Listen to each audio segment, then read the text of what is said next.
Welcome back, ladies and gentlemen.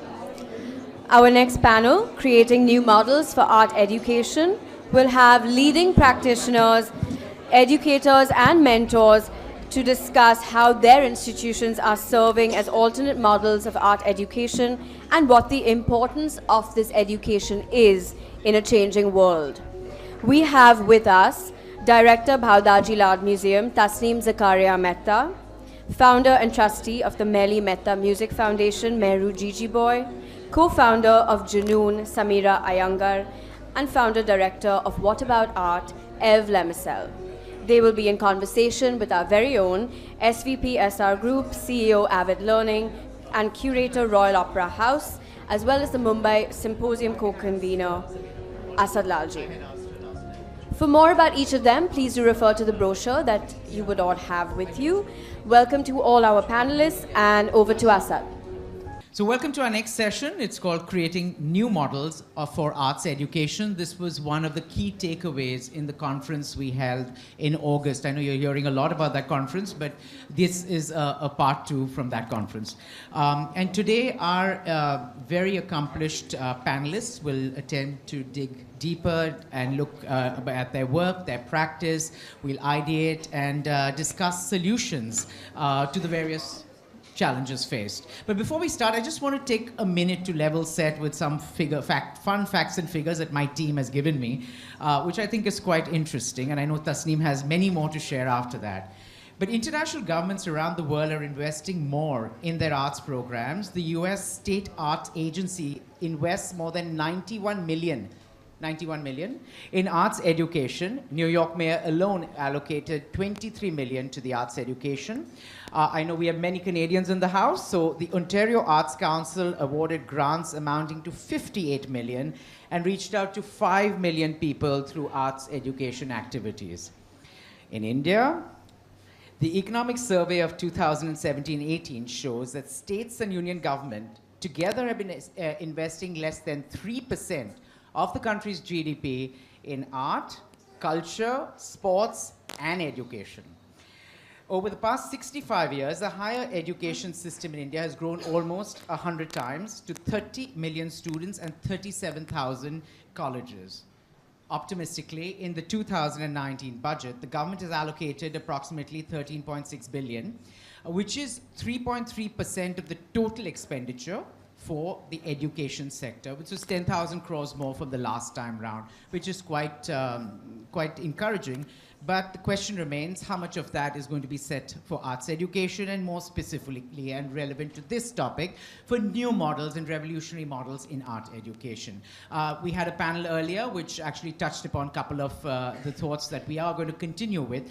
And also, you know, what has changed is there's as Ms. Kotru said in the morning, you know, there is a growing movement to include creative subjects and creative thinking into standard academic processes. Art has been recognized that it's vital to any well-rounded education. If you ask global CEOs poll, 72% said the first thing they're looking for is creativity when they're looking to hire people.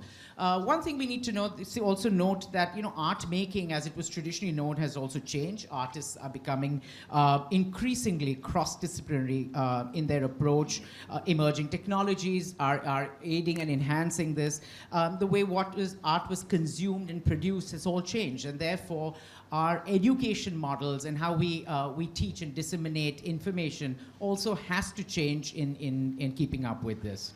You know, we're delighted to have this panel of experts, each of them doing path-breaking work in their field. So what I'm going to do is I'm going to ask them to briefly share their journey, their experiences, triumphs, struggles, and, you know, in creating these innovative ecosystems for arts education. Basically how each of their institutions is unique and is an alternate model, and also how they are targeting and engaging younger audiences, which was the panel earlier also. So I'm going to start with Mrs. Jeejeebhoy.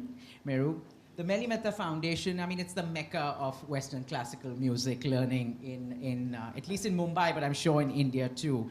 Can you share briefly the vision of the foundation, why it was started, and some of the programs that you very successfully run? Uh, we started in 1996 with just a group of volunteers who decided to start a music foundation. And how should we create an awareness for Western classical music in Bombay?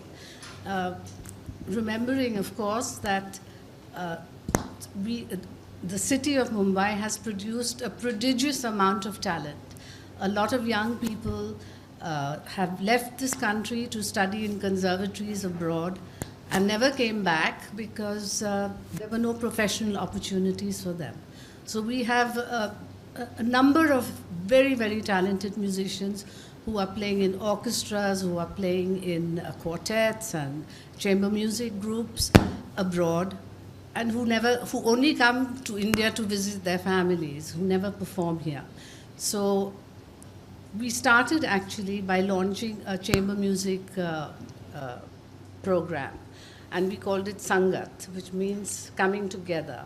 So we brought musicians from everywhere, from Europe, from France, Germany, the UK, USA, and we collected, in our first year, we had about 25 musicians from all over the world, all Indians, mostly Indians, or married to Indians, come to Bombay, and we gave a series of concerts.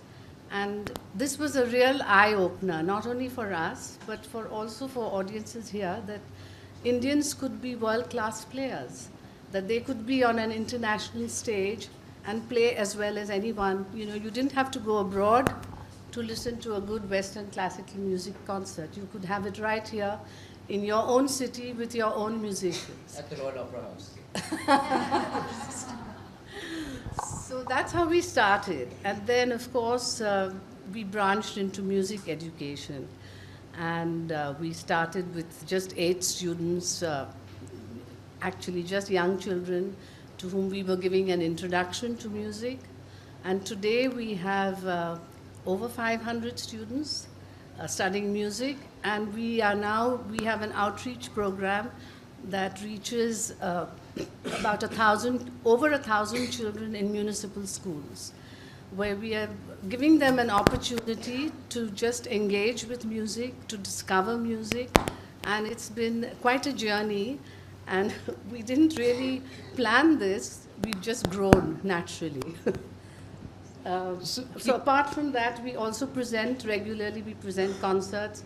We want to raise the bar for music performance, for music teaching, and change the whole landscape of Western classical music in Mumbai. Can you tell us a little bit about the new teaching methods that you're using? I believe you're doing music therapy also? Well, we do music therapy. We have a music therapist who works with children with special needs. That's one of the things that we do. But basically, we take music to children because we feel that music has an incredible impact on the intellectual development of a child. And if a child is exposed to music when he's very young, it changes his life. It's a life-changing experience. Music music is one subject that develops both sides of the brain. And this is not something I'm saying. This is what research has told us. Maths is on the left side of the brain and language is on the right side of the brain. Music is one subject that develops both sides of the brain. And it also helps you coordinate all your senses. Like playing an instrument, you use your oral, your visual, your tactile senses. The only one you don't use perhaps is smell. But all the other senses all your motor skills come into play, and teaches you concentration, focus, and of course singing. This is the most important aspect of music, where you don't need any tools, you don't need any material. Your voice is your instrument, and this has been it's a great thing for children from underprivileged communities. Wonderful. Thank you. Tasneem, I mean, the Bhau Daji Lad is one of the most iconic institutions, not only in Bombay, but in India. I mean, since this is all about the alternate forms of art education, I'd want to just ask you a question about Bhau Daji Lad's ancillary arts education program, specifically the prestigious and very well-renowned Diploma in Modern and Contemporary Art and Curatorial Studies. Thank you, Asad. So before I start, I just want to compliment Asad and FICCI for organizing this conference, and I'm always amazed to see how packed it is. And it's just wonderful to see this kind of interest and support for the arts, and I'm always envious of him. I'm always asking him, what do you do? What kind of strategies are you using to get so many people in? It's good food, yes. And perhaps a little bit of alcohol, and sometimes no alcohol in the evenings. Okay, because we are restricted. We can serve food, but no alcohol. Anyway, to come back to your question, and I want to pick up on two things that Mehroo said.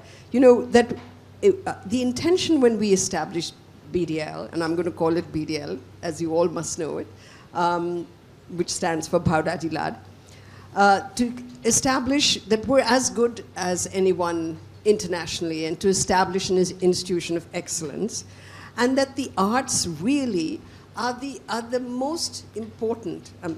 Mehroo has spoken about music. It's also about the visual and creative arts, that they're absolutely critical, fundamental to the development of a human being. And to development, I have to say, of certain, the kind of values that I'm sure we all share, which is to be inclusive, to be caring, to be compassionate. So, given all of that, the entire strategy of the museum, because essentially a museum is not just about the objects, it's about what are the stories the objects are telling you. And what are you learning about these so many different cultures? Unfortunately, a lot of people, especially in the government, have viewed museum, and many people even otherwise who don't understand it, because we don't have a culture of visiting museum, see museums as a graveyard for objects. What are these objects? These are objects that are discarded. No, they're objects that tell you these amazing stories.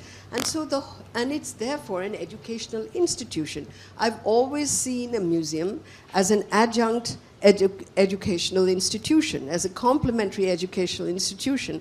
And it's well known, it's been proven, research has proven this, that you really develop your cognitive abilities if you actually work with things, if you actually do workshops, if you understand how things are done, if you're using not just listening or reading, but you're using your other faculties, just as Mehroo was saying earlier. So we have, of course, two education programs. We have a very intensive education program for children right from 3 years old. We've just started at toddlers. If you know anybody who has toddlers who want to get involved with toddlers reading and making them relate some of their toys perhaps to the museum collections. So we've just started this toddler program. So literally going from 3 to 17 when they go to school. And then we have family education programs, and then we have which Asad spoke about, we have our diploma in modern and contemporary art and curatorial studies. And we added curatorial studies because there was such a huge demand for it. And we started in 2011. The museum itself opened after the restoration in 2008. And so it's 8 years now. And we had this year 30 students. We've had last year 30 students. We've had 25 students. And I have actually been amazed because I was anxious that, would we be able to sustain this? We don't charge, given how much we are investing more than we charge. We make no money. In fact, it's about 50% of investment that we make despite the fees. But the fees are not, they're not government fees. So, but they're not very hugely, I mean, I can tell you what it is. It's for a whole year course. We charge 75,000 rupees, and it's every weekend. So it's not an extraordinary amount of money, but we bring in the best people in that subject to teach you. So we're bringing in faculty from across the country. And I think that's what has really been its USP, because you're getting a diverse number of voices, and you're getting the top experts in that subject teaching you. And it's been wonderful because faculty have been very, very supportive, because they have to come from Kolkata or from Shantiniketan or from JNU. We have from Shishti in Bangalore. We have people coming from Baroda. So I think that's been the USP of the course. And the students love it. They're very dedicated. We take them to, on Saturday afternoons they have, so it's Friday, Saturday, Sunday, and Saturday afternoons they go for exhibition visits, they meet the curators, meet the artists, go to the studios. So it's very intense because it's every weekend, about 8 to 9 hours. So you have to be very dedicated, but the kids love it. In fact, may I just quickly say that we had somebody come from Bhutan last year, and he did research because he's the first curator in Bhutan setting up a museum, and after having done research across the country, decided that this was the best course. We've had somebody come from one of the, I forget which country, but in Africa. She's of Indian origin, and she came because she moved to India to Bombay to study this course. We've had people move from Baroda, from Delhi. So that is really a compliment. And the course has been accepted as a bridge course by Yale, by Cornell. So that itself also is quite a substantial thing. And some of your informal programs, you have the museum internship, you have the docent program. Yes, and so that we offer that to the students, that if many of the students would like to, especially if they've moved here. There's a young man who's come this year from Jaipur. He's moved here especially for the course. So then we offer them the possibility of being interns at the museum. We have a wonderful docent program. Our docents are, again, very passionate, love the museum. So I think that really, there's a kind of energy in the museum. There is these young people who love what they do. They're passionate about it. They have a lot of freedom. They develop it. In fact, I keep pushing them and saying, please, don't come to me for everything. Try to use your own imagination. So I think that's what it is. If you encourage people to take leadership positions, to own what they are doing, they respond. And we have incredible talent, Sure, you empower them and then they will fly. You empower them, absolutely. So if we could move to Sameera now, and talk about Junoon. And as I was talking with you earlier, Junoon is relatively such a young platform, yet so accomplished. I think you all started in 2012. So specifically, if you can talk to us about the SMART program, the Strategic Management in Art of Theatre Management, and its structured approach, specifically about the residential courses and the mentorship aspects of your method of teaching theatre. So before I say that, Asad, I just want to say that I did not start off as somebody in the arts at all. I actually have a background in mathematics. And the reason I came into art is because I was lucky enough that my university required us to do 25% of our courses in the humanities, arts, or social sciences. And I didn't want to read more books, so I said I'll do theatre, and I absolutely fell in love. But I'm bringing that up here because I think the moment I decided that I was going to live in the arts and not in the sciences was the moment when I realized that in the act of engaging with theatre, I was receiving some of the best education about understanding the world, about understanding people, about understanding societies, and about becoming more and more curious, which I think is a fundamental aspect of learning. You can teach all you want, but if the person opposite you is not curious, they're not going to pick up, right? So in a sense, my entry and then my luck that I came to India and fell into working with Prithvi because there weren't really that many jobs there.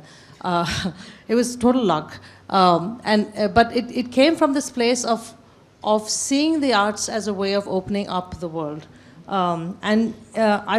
I think, and Sanjana and I co-founded Junoon, and I think Sanjana would agree with me that a lot of what we do in Junoon comes from the space of seeing that an engagement with arts not only develops you, it opens out doors and windows into seeing the world in multiple ways. And it's an active education at all times, but not a formal education in that sense. So a lot of Junoon's work, which is, we hold this program called Mumbai Local, which is does with artists and scientists. We've been doing it since 2014.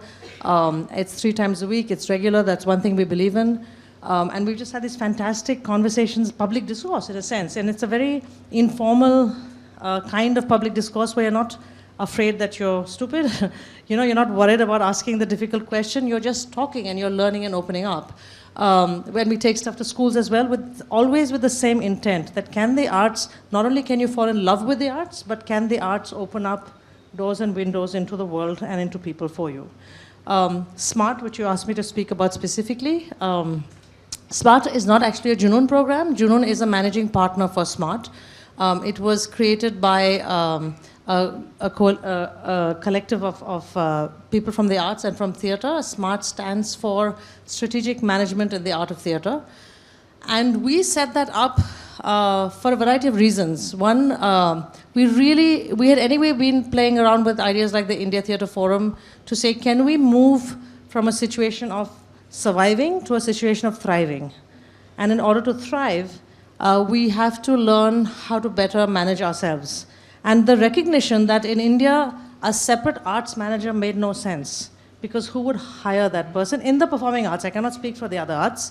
There are more institutions in the other arts perhaps, but in the performing arts, certainly not. So if I had an arts manager, who will hire that person? So you have to train the theatre group, the creative people who run the theatre group, to become effective managers in their own right. And that's where the idea comes from. Can you hear me, or did this just go off? No, okay, all right. Keep it 4-inch, I was told. 4-inch, okay. So with SMART, what we did is we started off with a course which was about 6.5 months long. The faculty is made up of people from the arts.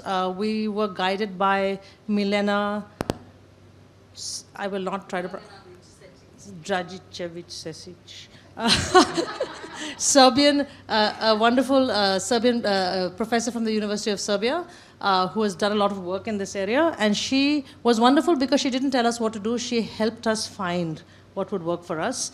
And we sort of learned on the job, but we decided we were going to bring practitioners from the field to become faculty. We decided what the course would be like. And we threw it open to theatre groups, saying that 2 people from each theatre group, preferably leadership positions, should come for this course. And what we will do is not give you a toolkit, but we will ask questions of ourselves and the environment so that you will go back better equipped to ask the right questions of yourselves and to build the right communities for yourself to take your work forward. That's the premise of SMART. The initial course was 10 days, a residential course where we went through things like, we always start with core values, vision, and then we teach audience building, we teach group sustainability, financial management, etc. But always coming back to what your core values are, because one thing that is critically important to remember is the arts, unlike business, does not have only one bottom line, right? The arts are first and foremost there to sort of unleash their creativity into the world, and the money has to support it. And if you forget that you're there for the creative purpose, a lot of what you're doing as an artist gets lost, right? So SMART keeps that very much in mind. Then we would send the groups off for a 6-month mentorship period where we would connect them with mentors, and we would use Skype and telephone calls because you were all over the country. The groups came from all over, the mentors came from, the faculty and mentors came from all over. And then you would regroup at the end for 2 weeks to share a strategic plan that you had built up. And what we saw was critically important was not how perfect that plan was, but what the process of thinking you had gone through as a group. So these 2 people had to go back and pull their group, and that was often the biggest struggle. How do you get your group to start, to start organizing themselves in a certain mental way before you do it in a practical way. We did SMART for a couple of years and then realized that we wanted more reach into the country because there's lots of theatre groups. So we said, okay, we need to do some research and we need to let people know about SMART. So we then, in tours, went to different parts of the country. We went to Tripura, we went to Bikaner, we went to Bareilly, we went to various parts of the country, and asked local friends to please bring together theatre groups so that we can just chat with them. We can tell them about SMART, but we can also understand their reality, because that's the other thing about India. The kind of diversity of environment that you're dealing with, especially when you're in the live performing arts. It's critically important to know I mean, even metro to metro, what will bring an audience in Bombay is not what will bring an audience in Bangalore, right? And it's that. Exactly, and it's that local, and that's why you have to ask questions of yourself. We can't have a template, and we don't have the large institutional infrastructures, and I'm not sure we want them. Where you can replicate that template, right? So when we went out there, we also realized that many of the groups who would come meet us in a regional space would not necessarily come to a central space. So we've changed the SMART model a bit. And 2 more minutes and then I'll hand it over. So now the SMART model, we've kept the sort of that larger 6.5-month model on hold. And we've gone into a model where we are going to visit 5 to 6 places across the country every year on a smaller 3-day model where we share concepts of the key aspects of what was in the larger SMART course. But what it does allow is a lot more people from the region to come in. So we're touching a lot more groups. And hopefully over time, some of those groups can come back to the larger model to have a little bit more, a little more in-depth work in the areas they're thinking about. So that's where SMART is at now. We've done Pune, and in fact, next week, I'm going to Bangalore for the next SMART workshop. And perhaps some of these groups then can be evangelists for that kind of work and reach out to the other stakeholders in their area. They are actually. Yeah? I mean, they help us. They reach out to people. They help people get there. They endorse the program. And some of them, we've already started pulling in new faculty from people who've been students. Because people are knowledgeable in their field. It's about how do you bring that knowledge together to teach, right? Yeah. Thank you. Moving to Ev. What about art? Your residency program, I mean, how does the format of a residency contribute to further the education of in the art place? And also, it combines a self-directed education and an interdisciplinary education and professional development. So it's a very interesting model. So could you just share your journey? I know you're a trained arts management practitioner, and then you started What About Art? So. Yeah, so it all started in Canada, actually. I was doing, I did an MA in Montreal at UQAM, and I was interning in an art center called the Darling Foundry, which is an old industrial building transformed into an art center. And as I was interning, they were in the process of transforming a warehouse, the foundry's warehouse, into an artist residency.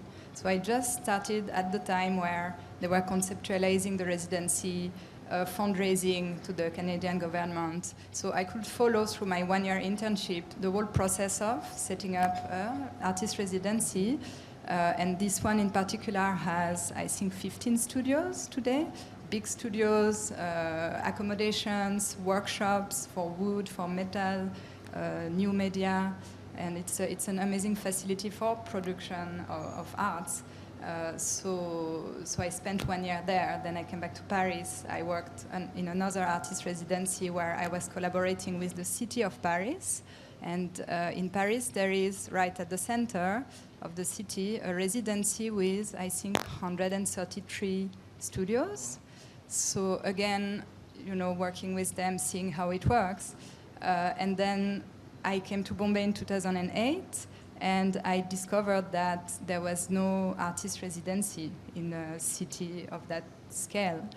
Actually, Saloni Doshi was just starting Space 118 at that time.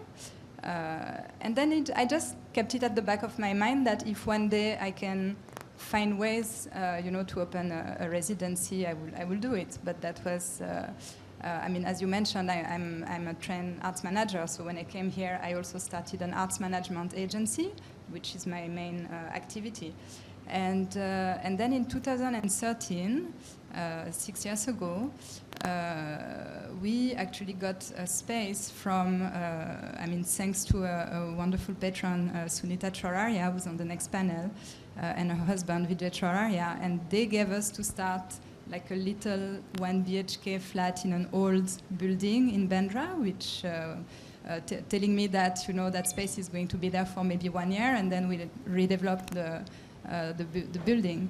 So fine, so I took the space for 1 year, and then so we transformed it into 2 small studios, and now it's been 5 years, and today we have 9 studios because we got more and more space in the same building.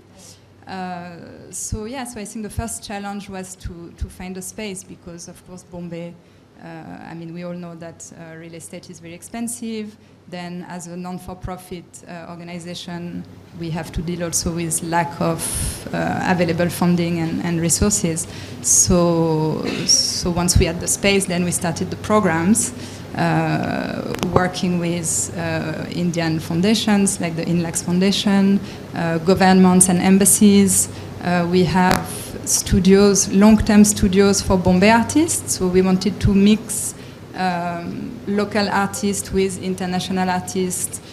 We also till today want to be very flexible. So if somebody has a project in Bombay and needs to come for 2 weeks, an artist for a very specific project, if we can give them a studio for 2 weeks, we will also do that. So it's, I think it's part of the alternative spaces and alternative methods for also educations. We have informal programs.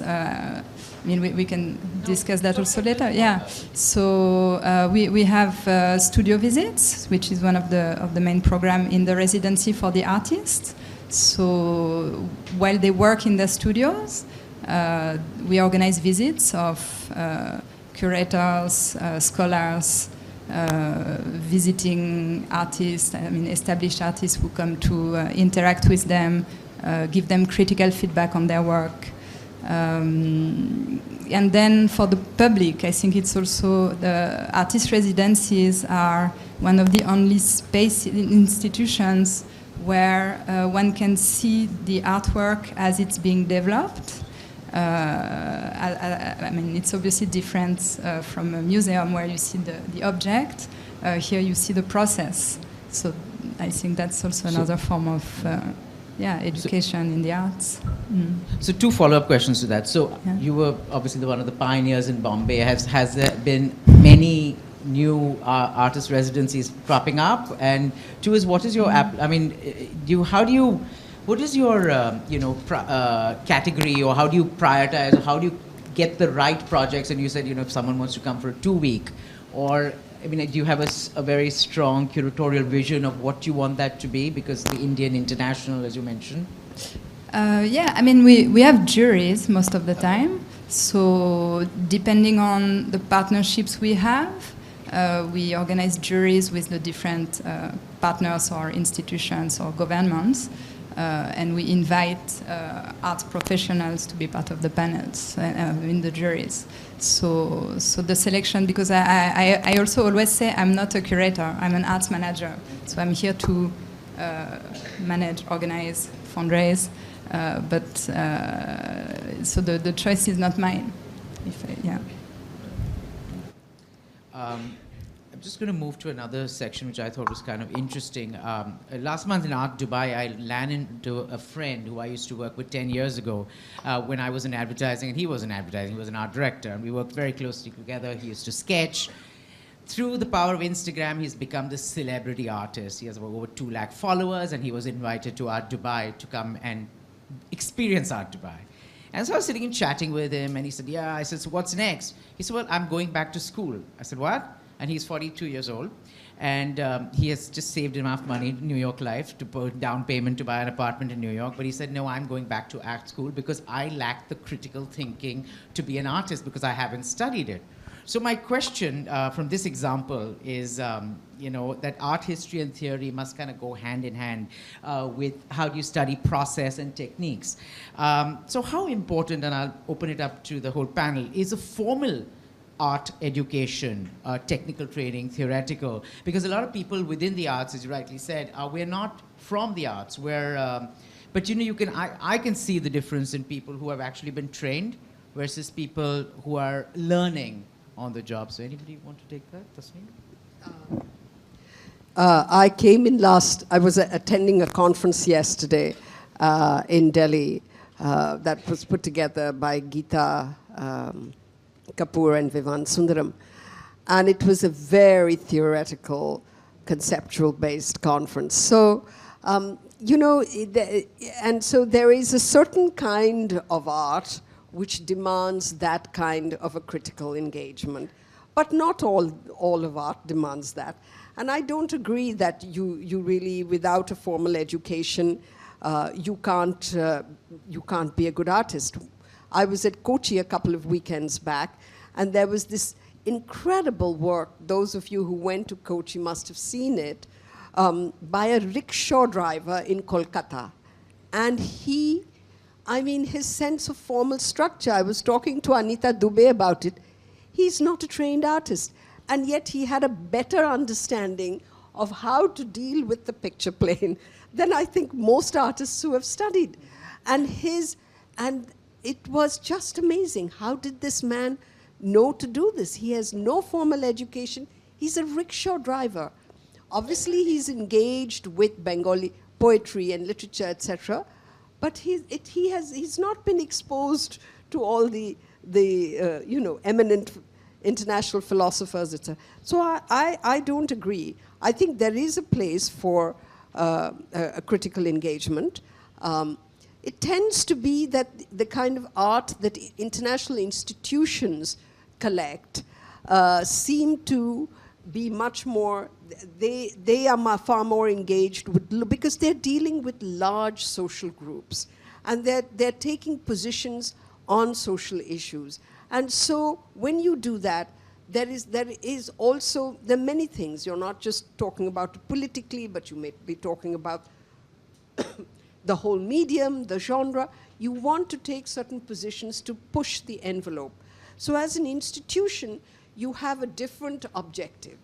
But as a collector or as an ordinary person, your intentions may be very different, and what you want to achieve and what you want to put together could be very different. So I think there's a space for everybody.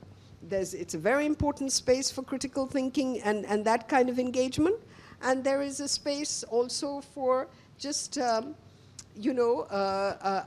that is uplifting. I don't want to say beautiful, because beautiful has become a much abused word these days. But something that makes you feel good and happy and that you want to live with. But I'm sure for the performing arts world, Mehroo, I mean, your practice comes from... With music, it's a different thing. Just point it to it. Oh. Better? Music is different. It is a discipline, just like you have to study any other subject in school. If you studied mathematics, just say for 1 hour in the week, at the end of 5 years, you still wouldn't know your 12 times tables. So it's the same with music. Music is a discipline. It's something you have to do every day, like brushing your teeth. So if you're studying an instrument, that's one of the things we ask of our students, that you give it some time. And it doesn't matter how much time, but it has to be focused time, a time where you can concentrate and you're not distracted by other things going on around you. So when we enroll music students, we always tell the parents that it's a three-way partnership. It's the teacher, the student, and the parent. And they all have to interact with each other to ensure that some progress is made. Otherwise, it becomes just a hobby. You can take it or leave it. And here we are trying to do something different. We are trying to raise the standard. We are trying to, after all, what gives you more pleasure than to do something really well? And one of my beliefs is that there are no bad students, only bad teachers. So, the most important thing for the teacher is to inspire the student. Then the parent has to enforce a little bit of discipline where he ensures that his or her child puts in that little effort every day. And finally, the teacher, the child, who understands that if he wants to do something and wants to do it well, he has to put in that effort himself. And we find that children who do well at music also do well at school. It's kind of goes together because they learn time management. That's another thing. You know, a lot of parents today involve their children in so many activities. You know, they go for swimming and they go for yoga and football and chess and art classes and whatever, name it. So, you know, and then of course there's pressure from school, the academic pressure. You know, they have to do homework and they have to do computer studies, etc. So this is where time management comes in, and how do you prioritize? There's no point giving your child too many things to do. You just have to prioritize and say, well, I'm going to do this in so much time. And we find that those children that use their time effectively make the best progress. So actually, it's difficult to give a one answer to your question, right? I think, can you hear me? Yeah, so I think if you look across performing arts and theatre, you have so many different forms, which have been, some which were born yesterday and some which have been existing for 2,000 years. And depending on how codified the form is, you need different kinds of formal teaching structures. And in fact, if you look at both your rural performance forms and your classical forms, they all have formal systems of education, just not in buildings that we recognize as schools. You know, but they're completely formal systems of education. When it comes to what is happening with the contemporary theatre scene is people seem to be seeking out the formal education. You have a number of people who've gone abroad. It's interesting that a number of the young women directors and actors have gone to schools like Lecoq, which I think is translating very well into work they are creating here in this context. I think the explanatory nature of that learning translates well. And so I think for me the point is how much does the particular formal education you get, how much does it equip you to continue to make work in your context? And I think that's critically important. So if your formal education structure, I get worried about formal structures that say we have the answer, this is it, and this is how you have to function. But if your structure has actually taught you has given you a rigor and a base, and is asking, this is going in and out. Should I just, has given you a rigor? Yeah, it's okay? All right.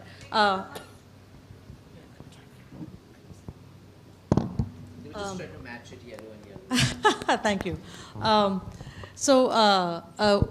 If the formal structure has given you a strong base and an anchor and a rigor, and has also given you a certain openness to continuously keep learning, then I think formal education is very, very useful.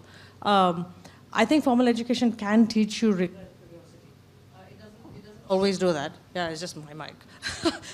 It doesn't always do that. But I also do think many people learn very well. In fact, for many people, formal education just simply doesn't work. So what I would look for is multiple kinds of learning possibilities that the artist can then choose. And I'm talking here completely only about learning for the artist, because I think there is another education space, which I hope that we will talk about at some point, is the education of the audience, because each arts is a language. And if you don't have people speak the same language, then how are you going to engage? Yeah, I mean, I can just add that at the residency, we're also trying to break a bit what young artists have learned in their formal education. We're usually the first place where they come after graduation. We have lots of young graduates who are joining the residency as a first step into the art world, and we're here to push them to experiment and to start thinking also perhaps a bit differently than what their art school taught them. So do you have people who've not been formally trained? Do you see a difference? So I was trying to think about that when Tasneem mentioned it, but we're definitely open to artists who have not gone through a formal training, but most of the artists have. Yeah. I just want to add one story, quick story. So in certain parts of India, so for instance, Pandwani, what is formal training in Pandwani? There is no school and there is no Guru Shishya. The way an Pandwani artist considers themselves formally trained is by watching the artist they like over and over again, and then training themselves, and then going to a level of excellence which is then seen, which is then accepted and appreciated by the audience. So I'm really saying you open up the idea of what is education in that sense. Can I just quickly say that, this is one has a problem. You're right. That, over the weekend there was this Geo, which Rajiv Sethi, Geo exhibition and interactions with the craftspeople. And that's a whole nother world, which is so very important. And how does education happen there? It's, it's through tradition, but they're also innovating in that space. They, of course, are within an atelier, within a family atelier. But there's so much innovation that's happening in that space. And one of the questions that we were trying to address was, how do we actually take that informal structure and make it more formal without losing the benefits and the agency that informality gives you. So it is a big challenge, and there's so much of the arts. We are just talking about certain kinds of arts here. But that's what India is about. It's about all our craftspeople, our incredible potters and woodworkers and all these amazing craftspeople who produce the most incredible things. And how do we address that education? I think we need to put our heads together and come up with some solutions to that. Perhaps with technology, which is my next bucket. Because I think we met, through Sanjoy, we met some people who was using technology and kind of listing all these craftspeople, all the kind of work they do, and then mapping producers with potential matches so that they can actually make livelihoods out of it, which is, because producing craft for the sake of craft is wonderful, but if it's not going to be sustainable, it's going to be not that productive. But moving on to the role of technology, I mean, how are arts educators leveraging the power of technology? There's wonderful examples world over. Many of the universities are including art and technology courses in their curricula. Does anybody want to share any examples of how one would leverage technology? I mean, Google Culture Lab is one of the obvious, but I know the Daji Lad is, BDL is on. Yeah, but no. So yes, we are on the Google Cultural Institute, and that is an amazing tool. You can do a walkthrough of the museum. Google also has a chat room, and we've been wanting to work with them. They've invited us to do something. It's a live chat room where you can connect with millions of people across the world and have a live chat. You could be speaking here, and there are people in New York or in Timbuktu or wherever who would be responding. So technology is just an incredible tool. We are also working on interactives, which is another technology tool. In fact, we're trying to do a couple of things. Use 3D printing, for example, to do workshops of 3D printing, and we're getting there. In another year or so, 3D printing, you'll be able to buy a 3D printer and do that, and you can produce objects from the museum for audiences to feel or to get excited, are little models. And so that's what we wanted to work with, make little models of all the people who come. Can you imagine? You can have a little model made of yourself. So we're working with that's a technology idea.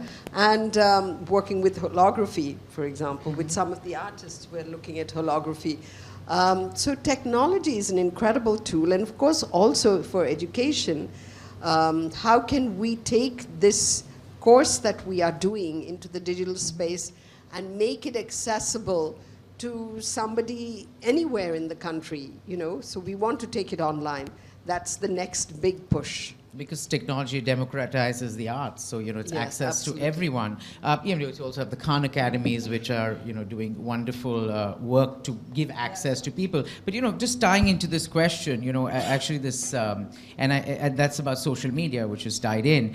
A young girl who came to me for an interview to work with Avid, she told me, social media is the new PR, and I thought of it for a while, and I said, there is some truth to that, and so I'm just asking the panel, how does social media form as a new form of arts education? Because is it the future of arts education? Because you're sharing, you're critiquing, you're getting feedback, you have a fan club, you have an audience, you learn from others, people are DMing you, IMing you, all those fun things. Anybody care to?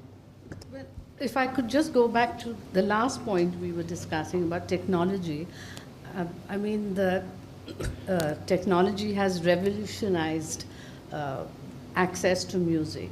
I mean, YouTube, you can go on YouTube and hear any artist you want. You can be learning a piece of music and you want to hear how some great artist plays it. All you have to do is put it into your computer and you can hear it. And not only that, you have live streaming of concerts. You can hear, for an annual fee, you can hear the Berlin Philharmonic, a live concert sitting in your home. I mean, I think all that is pretty amazing. But I still feel, and of course, teaching music. A lot of people are taking lessons, music lessons on Skype. In fact, I have an example of a young boy, extremely talented, living in Thrissur, who discovered a piano when he was 10 years old for the first time in his life. Within 5 years, he had, with some local teacher, he had learned how to play, and not just play, but play extremely complex pieces of music. And then it came to a plateau. He didn't know how to go further. So he contacted teachers worldwide and asked them to give him lessons on Skype. And he finally located a teacher in Germany who started giving him lessons on Skype. And can you imagine how difficult it was living in Thrissur, where there were power fluctuations, and it was not easy even to take a single lesson. Anyway, he's progressed so well with those few lessons. The foundation has sponsored him to go abroad on 3-4 occasions to study at music festivals. And now he's auditioning to enter the Moscow Conservatory. So this is what technology has done, And this is a young boy with no background of music who just had this innate talent, and he pursued it, and technology helped him do that. I mean, technology we're also using in our mentorship programs when we have I was speaking about the studio visits and studio critics. So the fact that we are in Bombay, we have access, of course, to a lot of people and network from the art world in the city. But when young artists are coming, we're kind of trying to make their wish list, like their dream list of who they could meet and interact with and get feedback from while they are at the residency. And they often come up with, according to their practice, we advise them. We suggest names, and some people are out of Bombay, and we also have these Skype sessions that we're organizing for them. So yeah, it's, there's no limit then to who you can interact with and learn from. Anything about social media? Well, not really social media. I think I'm not sure it's social media that changes things. I think it's the online space that changes things. And there's a slight difference because social media doesn't allow you, the way it works, it doesn't allow you to have engaged conversations. Not really. That habit of social media is very fast responses. And if you really want knowledge to happen, you need some immersion and engagement. Social media can be an add-on to that is what I think. So your online teaching happens through sites, right? And through chat rooms and that kind of stuff.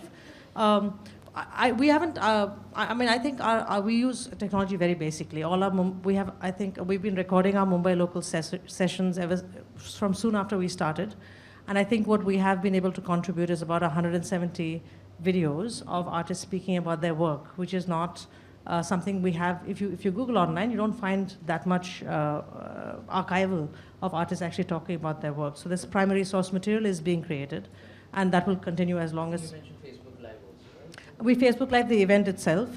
What happens with Facebook Live is some people come on immediately, but it's amazing to see the number of people who come on after. Yeah, our videos also get a lot of traction, and we haven't really done any proper outreach yet, so it's happening quite organically.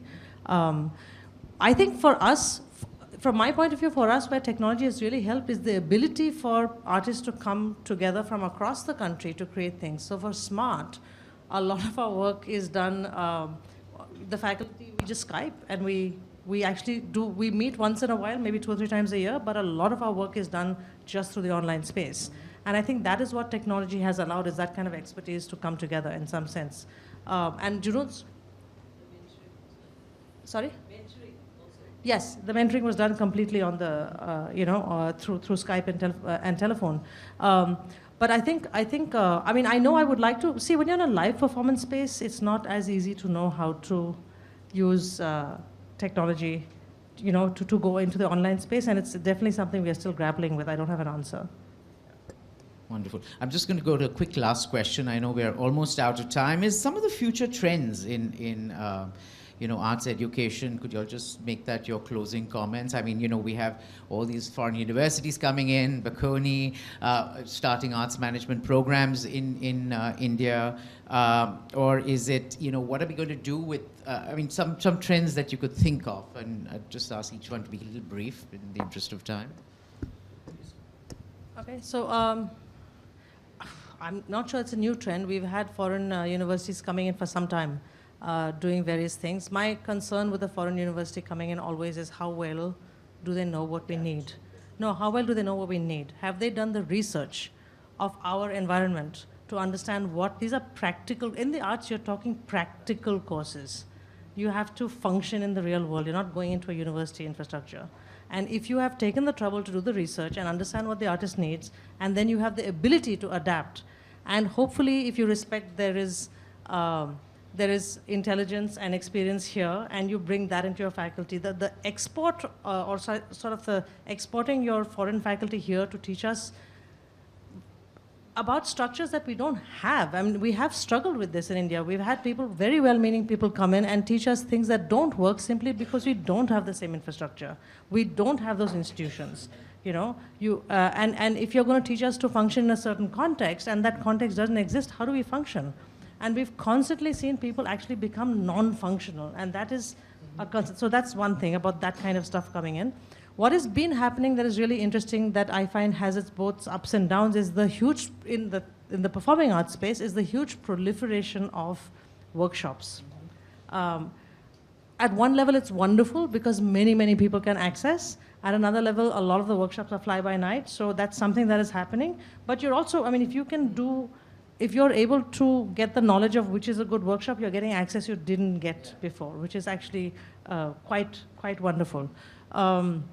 And then stuff like SMART has happened, Bhau has been doing their work. I think we're all searching for educational structures, within our own, and trying to pull in our resources, and I think that's fantastic. And I really would like, actually, people like us who are working here to decide to meet and share and input into each other a lot more, because I think we're working in silos, and that's kind of sad. And I think there's a lot to learn from each other, and if that can, you don't have to go cross-country, just in the city of Bombay. If there's a way to do that, I think we'll be learning a lot from each other, and then collaborations with other people I'm completely open to. We can do it here, roundtables every month. Well, a lot of what Sameera said, but I think for art history, we really do need to get away from this very European paradigm that we have. We need to re-look at how we learn about these histories. And so that's it more, and I think that's really the way I would see. Sameera has mentioned workshops and these informal teaching engagements, which are all great and they're a lot of fun. And also the fact that international experts coming in, the British Museum, the V&A, the Chicago Institute, have all come in and tried to train people in museum management. And but exactly as she said, it's a completely different context. You are taking them there, and they come back, and their hands are tied. They're unable to execute, so it in fact becomes demoralizing for them. When we do have institutions like the CSMVS, like us, they should be approaching us. Can you take this forward? But we are so enamored with this idea of the foreign and looking abroad, and we've got a foreign architect to do it. We've got a foreign designer. We're still struggling, and we haven't really overcome that colonial hangover. So, on that hangover note. Well, the way I look at the future is that it's limitless. With 1 billion people or more in this country, there must be so much untapped potential. And we haven't even scratched at the surface. And so I think that whatever we can contribute in our small way, I hope will make a difference to the future. Yes, so I mean, in terms of artist residencies, I think the positive thing is that there are more and more projects in India today. So that's good because I mean, it's so important to have work spaces for artists, and for us, because it's a temporary project because our space will go one day. So yeah, same problematic now would be looking for a new space and see how that could continue. As you said, I mean, I have so many more questions. I've prepared so much, and obviously we have no time. But so I'm just going to stop by saying thank you to this wonderful panel. Keep up the great work that you're doing. I mean, each one of them have just made such a significant difference in the whole education space. And thank you for being such a great audience. Sorry we couldn't have Q&A, but they will be around, and perhaps in one of the breaks you can ask them questions. Thank you.